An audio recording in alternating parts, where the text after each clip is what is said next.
започва един прекрасен ден, в който Мартин е облечен с най-хубавите си дрехи и носи букет цветя. Естествено, че говоря за първия учебен ден в 5 клас. Нека да отговорим на въпроса, кой е направил първата крачка.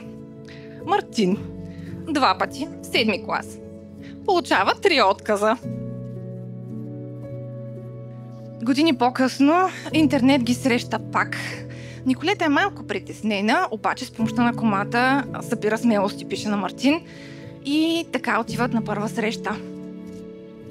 След тази първа среща комът се хваща на пас с мен, че те ще бъдат сгодени преди края на 24-та година. И ето, че позна.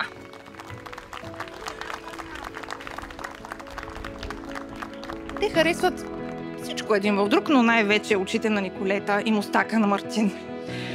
Заедно двамата винаги се движат на една вълна, винаги имат еднакво мнение за важните неща в живота, изслушват си търпеливо историите и се опитват просто да накарат другия да се разсмее.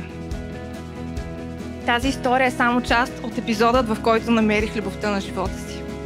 Историята на моряка и момичето с океан в очите.